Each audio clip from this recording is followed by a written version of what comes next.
Good morning. Today, 18th July 2026, Saturday.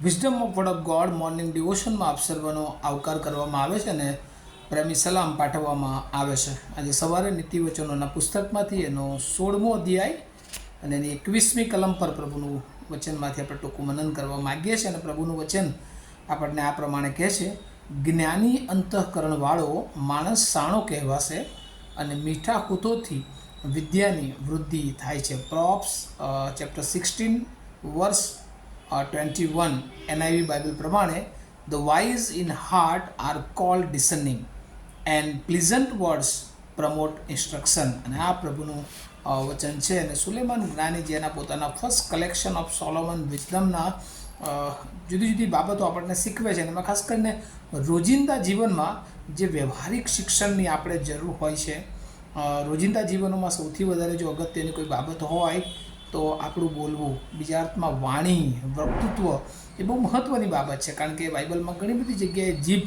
સંબંધી એ બાબતો નોંધવામાં આવી છે કે જીભ એ જાણે કે દાવાનળ સમાન હોય છે.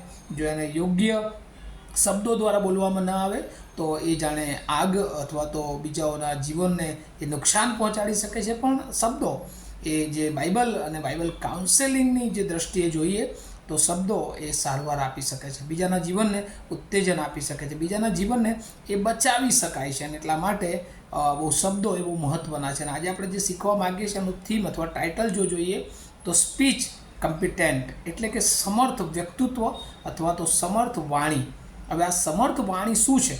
અને આ નીતિવચનના આ 16મો અધ્યાય એની 21મી કલમમાં પ્રભુ ગજબની રીતે આપણને એ શીખવે છે કે જ્ઞાની અંતઃકરણવાળો માણસ એ સાણો કહેવાશે. અને એનો મતલબ શું? કે જેની પાસે ઈશ્વરનું જ્ઞાન છે, જેની પાસે ઈશ્વરની બીક છે, એ હંમેશા શબ્દો એ બીજા અર્થમાં તોલીને બોલે છે. બીજા અર્થમાં કે જરૂરિયાત હોય એટલા જ એ શબ્દો એ બોલે છે. ઘણી બધી વાર એ આપણે જોઈએ છે કે ઘણા બધા લોકો વધારે પડતું બોલે છે અને એમાં ન બોલવાનું પણ બોલી જતા હોય છે. અથવા તો એમના શબ્દો એ હંમેશા એવા હોય છે કે લોકોને સાંભળવા ગમતા નથી, કારણ કે એમાં એ જ્ઞાન હોતું નથી, એમાં ઈશ્વરને બીક હોતી નથી, પરંતુ એ શબ્દો એ જાણે કે બીજાને તોડી પાડવાના શબ્દો હોય છે. અને એટલે અહીંયા જે ગુજરાતીમાં લખ્યું છે ને, મીઠા હોઠોથી વિદ્યાની વૃદ્ધિ થાય છે. આ મીઠા હોઠો અને ઘણી બધી વાર બે ડ્યુઅલ મિનિંગ એ આપણે ગુજરાતી ભાષામાં પણ જોઈએ છે. મીઠા શબ્દો, મીઠો માણસ એવું કહેવામાં આવે છે કે જે હંમેશા લોભામણા શબ્દો બોલે છે, લોકોને જાણે કે એ છેતરી લે છે મીઠા શબ્દો બોલીને. પણ બાઇબલ જે સ્વીટ વર્ડ્સની વાત કરે છે, જે મીઠા શબ્દોની વાત કરે છે, એ એવા શબ્દો કે જે બીજાઓને ઉત્તેજન આપે છે, જે બીજાઓને મદદ કરે છે, જે બીજાઓને માટે હંમેશા એ મદદરૂપ થવાના શબ્દો એ ઉત્તેજન રૂપે બીજાને આપે છે. અને એટલે બીજા અર્થમાં એ બીજાને સમર્થ બનાવવા માટે એ શબ્દોનો ઉપયોગ કરે છે. અને એટલા માટે અહીંયા બાઇબલ કહે છે કે જ્ઞાની અંતઃકરણવાળો માણસ સાણો કહેવાશે. અને એટલે હંમેશા ઈશ્વરે જીભ એ આપી છે, ઈશ્વર એ વાણી આપી છે, ઈશ્વરે શબ્દો આપે છે. અને એટલે હંમેશા જેટલી જરૂર હોય આ પૃથ્વી પર એટલા જ શબ્દો આપણે બોલવા જોઈએ. અને ત્યાં લખ્યું છે, મીઠા હોઠોથી વિદ્યાની વૃદ્ધિ થાય છે. મીઠા, હંમેશા ઘણા લોકો કડવા શબ્દો બોલતા હોય છે. ઘણા બધા લોકો બોલે ત્યારે બીજાને નથી ગમતું હોતું. જોકે ઘણી બધી વાર કડવા શબ્દો એ સત્ય હોય છે, પણ તેમ છતાં આપણે હંમેશા બીજાઓને ઉત્તેજન મળે એ શબ્દો બોલવાનો ઉપયોગ કરવો જોઈએ. પ્રભુ ઈસુ ખ્રિસ્ત એ ગ્રેટ એક્ઝામ્પલ, ઉદાહરણ તરીકે પ્રભુએ આ પૃથ્વી પર આપણને આપ્યા. એ હંમેશા લોકોના જીવનોને બચાવવા માટે શબ્દો બોલતા હતા. એમના શબ્દો દ્વારા લોકોને સાજાપણું મળતું હતું. એમના શબ્દો દ્વારા લોકોના જીવનોમાં ચમત્કાર થતા હતા. એમના શબ્દો દ્વારા એ પરિવર્તન આવતું હતું. અને વાલાઓ, આપણને પણ ઈશ્વરે એ મુખ આપ્યું છે, એ વાણી આપી છે, શબ્દો આપ્યા છે. ત્યારે આપણે પણ આપણી જાતને ખ્રિસ્ત કેન્દ્રિત રાખીએ, ખ્રિસ્તનું જ્ઞાન પ્રાપ્ત કરીએ અને બાઇબલના વચનો, જે અદ્ભુત સલાહ સૂચનો આપણને આપે છે, આત્મિક વૃદ્ધિ આપે છે, પવિત્ર અને જીવંત વચનો છે.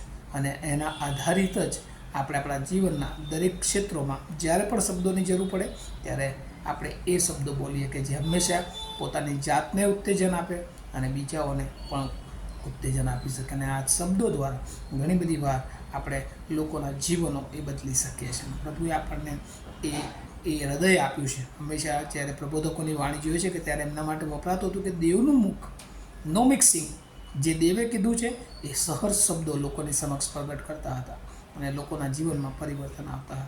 આજે પ્રભુએ આપણને પવિત્ર શાસ્ત્ર બાઇબલ આપ્યું છે, એના વિચારો, એના વચનો જે આપણને પ્રભુએ મૂક્યા છે, આપણી સમજ પ્રભુએ આપી છે, ત્યારે એ પ્રમાણે લોકોની સમક્ષ આપણે આપણું જીવન એ વચનો દ્વારા, એ શબ્દો દ્વારા, એ વાણી દ્વારા એવું પ્રગટ કરીએ કે આપણી રૂઢિકરણીઓ જોઈને, આપણો વિશ્વાસ જોઈને, આપણા વચન જોઈને, આપણા શબ્દો જોઈને લોકો એ પ્રભુ તરફ આકર્ષાય. અને આ જીવન પ્રભુ આપણી પાસે ચાહે છે. ત્યારે આવો આપણે આજે સવારે આપણા જીવનને નિર્ણય કરીએ કે આપણી વાણી કેવી છે.